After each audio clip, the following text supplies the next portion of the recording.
ಎಲ್ಲರನ್ನೂ ನಮ್ಮ ನಿಸರ್ಗ ಹೋಮ್ ಮೇಡ್ ಪ್ರಾಡಕ್ಟ್ಸ್ಗೆ ಸ್ವಾಗತಿಸುತ್ತಾ, ನಮ್ಮಲ್ಲಿ ತಯಾರಾಗುವಂತಹ ಹರ್ಬಲ್ ಟೀಗೆ ಹಾಕುವಂತಹ ಇಂಗ್ರೀಡಿಯೆಂಟ್ಸ್ ಯಾವ್ಯಾವುದು ಅಂತ ನೋಡೋಣ. ಅಳಲೆಕಾಯಿ, ಇದು ಹೊಟ್ಟೆ ಸಂಬಂಧ ಎಲ್ಲ ತೊಂದರೆಗಳನ್ನು ಹೋಗಲಾಡಿಸೋದ್ರಲ್ಲಿ ನಂಬರ್ 1 ಗಿಡಮೂಲಿಕೆಯಾಗಿರುತ್ತೆ. ಅದೇ ಥರ ತಾರಿಕಾಯಿನೂ ಹಾಗೆಯೇ ಸ್ಟ್ರೆಸ್ ರಿಲೀಫಿಂಗ್ ಏಜೆಂಟ್ ಆಗಿರುತ್ತೆ. ಜೊತೆಗೆ ಶೀತ, ಕೆಮ್ಮು, ನೆಗಡಿಯನ್ನು ಹೋಗಲಾಡಿಸುತ್ತೆ. ಕೂದಲು ಬೆಳವಣಿಗೆಗೆ ಅವೆರಡು ತುಂಬ ಯೂಸ್ ಆಗುತ್ತೆ. ಇದು ಬಂದು ಕೂದಲಿನ ಡ್ರ್ಯಾಂಡ್ರಫ್ ಹೋಗುತ್ತೆ. ಜೊತೆಗೆ ಇದು ಹೊಟ್ಟೆಯಲ್ಲಾಗುವಂಥ ಎಲ್ಲ ಪ್ರಾಬ್ಲಮ್ನ ಹೋಗಲಾಡಿಸುತ್ತೆ. ಯಾವುದು? ಬಜೆನೂ ನಮ್ಮ ಆಗಿನ ಕಾಲದಲ್ಲಿ ನಮ್ಮ ಅಜ್ಜಿದಿರಲ್ಲ, ಇದನ್ನು ಉಜ್ಜಿಬಿಟ್ಟು ಅಂದರೆ ಲೈಟಾಗಿ ಎಣ್ಣೆ ದೀಪದಲ್ಲಿ ಸುಟ್ಟು ಉಜ್ಜಿ ನಮಗೆ ಪ್ರತಿ ನೈಟ್ ಹಾಕ್ತಾಯಿದ್ರು.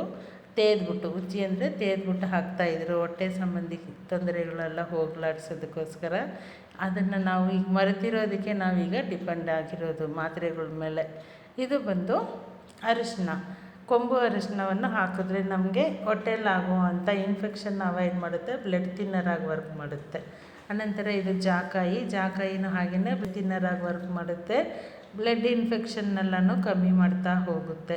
ಕಿಡ್ನಿಗೆಲ್ಲನೂ ತುಂಬ ಒಳ್ಳೆಯದು. ಇವೆಲ್ಲನೂ ಸ್ಕಿನ್ ಪ್ರಾಬ್ಲಮನ್ನು ಅವಾಯ್ಡ್ ಮಾಡುತ್ತೆ.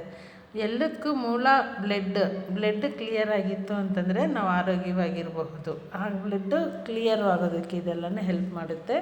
ಅದರ ಜೊತೆಗೆ ನಮ್ಮ ಕಿಚನ್ನಲ್ಲೇ ಇರುವಂತಹ ಕೆಲವೊಂದು ಮಸಾಲೆ ಪದಾರ್ಥಗಳು ಅಂದರೆ ಚಕ್ಕೆ, ಲವಂಗ, ಜೀರಿಗೆ, ಮೆಣಸು, ಸೋಂಪು ಮತ್ತು ಗಟ್ಟಿ ಹಿಂಗು, ಜೊತೆಗೆ ಗಸಗಸೆ, ಇದು ಇಷ್ಟನ್ನು ಸ್ವಲ್ಪ ಹಾಕಬೇಕಾಗುತ್ತೆ. ಇದು ಚಕ್ಕೆ ಬಂದು ಬ್ಲಡ್ ಥಿನ್ನರಾಗಿ ವರ್ಕ್ ಮಾಡುತ್ತೆ, ಕೂದಲು ಬೆಳವಣಿಗೆಗೆ ಒಳ್ಳೆಯದು, ಗ್ಯಾಸ್ಟ್ರಿಕ್ ಅವಾಯ್ಡ್ ಮಾಡುತ್ತೆ. ಲವಂಗ ಒಸಡುಗಳನ್ನು ಗಟ್ಟಿ ಮಾಡುತ್ತೆ. ಮತ್ತು ಸೋಂಪು ಮತ್ತು ಜೀರಿಗೆ ವೆಯ್ಟ್ ಲಾಸ್ ಏಜೆಂಟು ಮತ್ತು ಗ್ಯಾಸ್ಟ್ರಿಕ್ ಅವಾಯ್ಡ್ ಮಾಡೋದಕ್ಕೆ ನಂಬರ್ 1 ಏಜೆಂಟ್ ಅವೆರಡೂ. ಮತ್ತು ಗಟ್ಟಿ ಹಿಂಗು ಹಾಕಬೇಕಾಗುತ್ತೆ, ಜೀರ್ಣತೆಯನ್ನು ಹೆಚ್ಚು ಮಾಡುತ್ತೆ. ಅದೇ ಥರನೇ ಹಿಪ್ಪಲಿ ಮತ್ತು ಮೆಣಸನ್ನು ಹಾಕ್ತೀವಿ. ಹಿಪ್ಪಲಿ ತುಂಬಾ ಇಂಪಾರ್ಟೆಂಟು, ಶೀತ, ಕೆಮ್ಮು, ನೆಗಡಿಯನ್ನು ಹೋಗಲಾಡಿಸುತ್ತೆ, ಥ್ರೋಟ್ ಇನ್ಫೆಕ್ಷನ್ನೆಲ್ಲನೂ ತೆಗೆಯುತ್ತೆ. ಗಸಗಸೆ ಸ್ವಲ್ಪ ಮಟ್ಟಿಗೆ ಹಾಕ್ತೀವಿ, ಅದು ಹೊಟ್ಟೆಯಲ್ಲಿ ಉರಿ ಎಲ್ಲ ಆಗುತ್ತಲ್ಲ ಅಂಥದನ್ನೆಲ್ಲ ಅವಾಯ್ಡ್ ಮಾಡುತ್ತೆ. ಇದೆಲ್ಲವನ್ನೂ ನಾವು ಪ್ರಮಾಣದಲ್ಲಿ ಹಾಕಬೇಕಾಗುತ್ತೆ. ಇದು ಬಂದು ಕಳಂಜಿ ಅಂತ ಹೇಳ್ತಾರೆ, ಅಂದರೆ ಕಪ್ಪು ಜೀರಿಗೆ. ಇದು ಹಾಗೆಯೇ ವೆಯ್ಟ್ ಲಾಸ್ಗೆ ತುಂಬ ಒಳ್ಳೆಯದು. ಈಗ ಹೇಳಿದಂತೆ ಈ ಐಟಮ್ಸ್ ಎಲ್ಲ 100 ಗ್ರಾಮಷ್ಟು ಕುಟ್ಟಿ ಪುಡಿ ಮಾಡಿ ತೊಗೊಂಡ್ರೆ ಧನಿಯಾ 100 ಗ್ರಾಮಷ್ಟು ತೊಗೊತೀವಿ.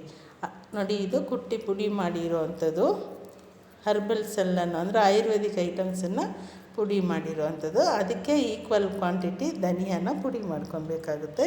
ಇನ್ನು ಕೆಲವೊಂದು ಹರ್ಬಲ್ಸನ್ನು ಒಣಗಿಸಿ ಹಾಕ್ತೀವಿ, ಕೆಲವೊಂದನ್ನು ನಾನೀಗ ಹೇಳ್ತೀನಿ. ಅದರಲ್ಲಿ ಪೊಮೆಗ್ರಾನೆಟ್ ಲೀವ್ಸು ಮತ್ತು ಆಡಸೋಗೆ ಮತ್ತು ಇನ್ಸುಲಿನ್ ಪ್ಲ್ಯಾಂಟು, ಪುದೀನ, ಇದು ಗಿಲಾಯಿ ಅಂತ ಹೇಳ್ತೀವಿ, ಅದು ಅಶ್ವಗಂಧದ ಎಲೆಗಳು, ಮತ್ತು ಆವರಿಕೆ ಹೂವು, ಲಾವಂಚದ ಬೇರು, ಇವೆಲ್ಲವನ್ನು ಚೆನ್ನಾಗಿ ಒಣಗಿಸಿ ಈ ಪೌಡರಲ್ಲಿ ಮಿಕ್ಸ್ ಮಾಡ್ತೀವಿ.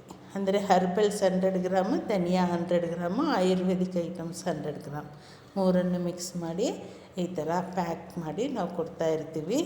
ಯಾರ್ಯಾರಿಗೆಲ್ಲ ಹೊಟ್ಟೆ ರಿಲೇಟೆಡ್ ತೊಂದರೆಗಳಿದೆಯೋ ಇದನ್ನು ಪ್ರತಿದಿನ ಬೆಳಗ್ಗೆ ಮತ್ತು ಸಂಜೆ ಕುಡಿತಾ ಬಂದರೆ ಆ ತೊಂದರೆ ಎಲ್ಲ ನೀಗಿಸುತ್ತೆ. ವೆಯ್ಟ್ ಲಾಸ್ಗೂ ಒಳ್ಳೆಯದು. ಕಾಫಿ, ಟೀ ಬಿಡಬೇಕು ಅಂತ ಡಾಕ್ಟರ್ಸ್ ಹೇಳಿರ್ತಾರೆ, ಅದನ್ನು ಬಿಡೋಕ್ಕಾಗ್ದಂಗೆ ನಾವು ಬಳಲ್ತಾ ಇರ್ತೀವಲ್ಲ ಅಂಥವ್ರಿಗೆಲ್ಲ ಇದು ಒಂದು ಉತ್ತಮವಾದಂತಹ ಟೀ ಆಗಿರುತ್ತೆ. ಅವಶ್ಯಕತೆ ಇರೋರು ಕಾಂಟ್ಯಾಕ್ಟ್ ಮಾಡಿ ಖರೀದಿಸ್ಕೊಬಹುದು, ಇಲ್ಲಾಂದರೆ ಮನೆಯಲ್ಲೇ ಮಾಡಿ.